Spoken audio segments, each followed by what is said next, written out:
All right, thanks to everybody for coming out the day after Super Bowl Sunday on a cold day in Murray. Had a tough road trip at Eastern Illinois where we played pretty well, just didn't shoot the ball well in the second half. Had a few critical errors, um, didn't play poorly, and really didn't have a lot of really bad mistakes. They just happened in succession. With about 8.5 minutes to go, it's a 4-point game, and we make a defensive mistake on a set that we were well prepared for, and we don't make the play we were supposed to make. They get a wide open three, knock it down, then we get fouled, miss the front end of a 1-and-1, then go down the other end, get a stop, go down, get fouled, miss the front end of a 1-and-1, come back, turn the ball over, get a stop, turn the ball over, leads to a transition three for them.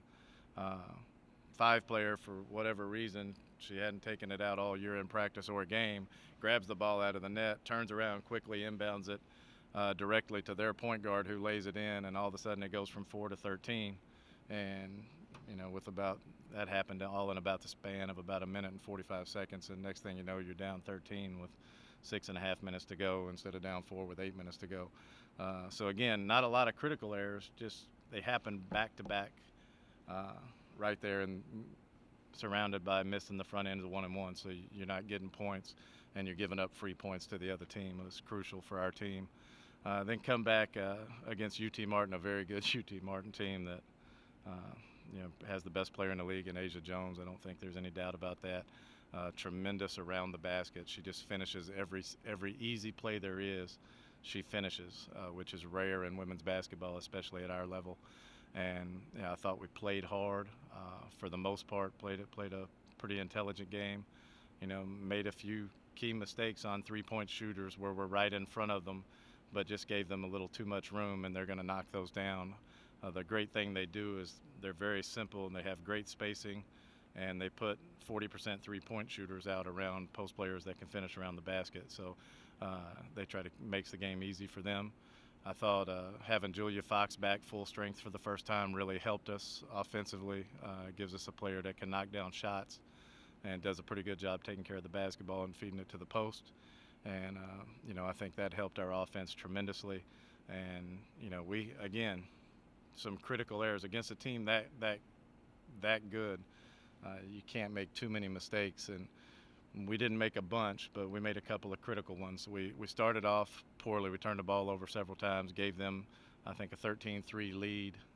Came out of the timeout, we settled down, got a big lift off the bench from A.G. Smith. It was a good matchup for her. She was able to dribble underneath their pressure and break their pressure for us.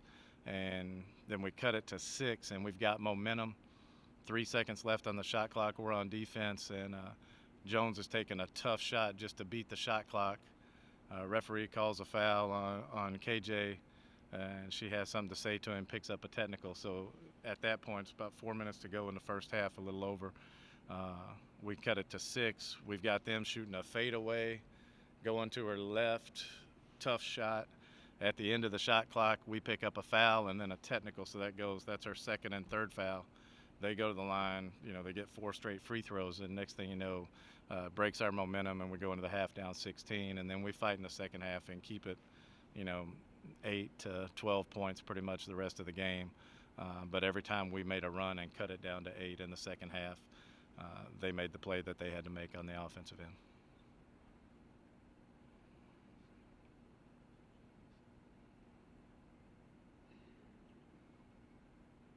Tell us about the Jones role for them. Is that as good as you've seen anyone play in your offensively, opponent-wise? No, I mean, we made the decision, and you watch them on film, their spacing is so great, and they just make simple plays. And she's good, but we made the decision to single cover for the majority of the game, because if you help off, if you double team, they just pick you apart. Watching other teams try to take her away and get beat by 30, 40 in our league. I mean, their average margin of victory is about almost 25 a game coming in. And so you kind of have to make a decision. For them, for me, since Kevin's been there, their big thing is they'll hit 3, 4, 5, 6 threes in a row on you and stretch out a lead, and it makes it tough. So, we were supposed to be taking away the three-point shot Now, we had people in position most of the night. Their made threes in the first half were all individual defensive mistakes where people are in front of their player but just giving them too much of a cushion. We were supposed to be up in them.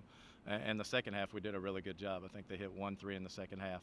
And then late in the game, we doubled her, and it caused some problems. But it was a surprise tactic that we were going to use late. If we'd used it early, they would have picked us apart, just like they had every other team that tried to double on film.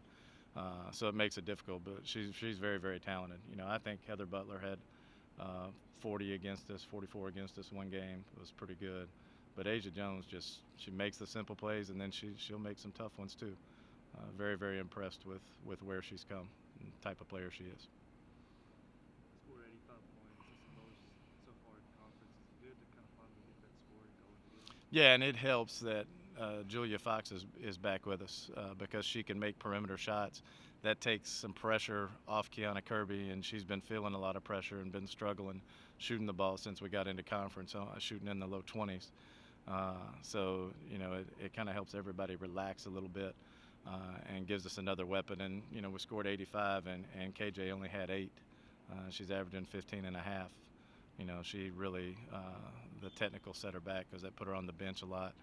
And field goal percentage was not bad, but, you know, we've got to play with that same energy offensively and that same vibe, for lack of a better word, where we're playing freely and ready to shoot the ball. You know, that's one thing Fox did. She gets in the game and talked to her the day before and told her, hey, you know, you're practicing all the practice now, coming off your injury, you're full strength. You've got to let it go. You're going to play, and you need to let it go. And first thing she does in the game, she catches and shoots a deep 3 and buries it. And I think that really got us going. And, you know, it's good to see the ball go in the basket because the last few games we've really been struggling shooting the basketball. What do you tell the team now to look ahead at Austin Peay and like Austin? Well, we have SEMO first. I don't even know anything about Austin Peay, to be honest with you. We're focused on SEMO. And it's the same thing we've been preaching from day one. I mean, you just worry about the day at hand. We've got to be better in practice today and worry about each possession in practice and focus on being process and task oriented instead of results oriented. And, you know, you just let the chips fall where they may. But if we're worried about what happened, you know, against Morehead State or Tennessee Tech, then we're not going to win any games. And that's what happened early in the conference. At Tennessee Tech, at Jacksonville, our players are still talking about losing a game at the buzzer at Morehead State. You know, and that's a problem. If you're not focused on the task at hand at this level, you're not going to be successful at all. So that's all we're talking about right now. Just winning today and then worry about SEMO. We win each day until we get to SEMO on Thursday and win that game. Okay. What do you expect from the SEMO matchup? You know, they're struggling shooting the ball in conference. There's no question about it. They have a good transfer from Alabama and Jasmine Robinson, a senior that gives them a dynamic athletic score. And they have some good shooters, and they're a very veteran team. They've got a bunch of juniors and seniors that play a lot of minutes for them. But they're gonna control the paint defensively. They're gonna try to keep you out of the paint. They're gonna come after you, Bradshaw. Try to get those kids open, Bradshaw, and they've got a young player, Hannah No, that stepped up and started making some shots for them. Bowman, they've got a kid with some size that can score around the basket, but you know, the biggest thing we're worried about is ourselves. We're just trying to be better than we were Saturday night. If we play like we played Saturday, we'll win a lot of games down the stretch.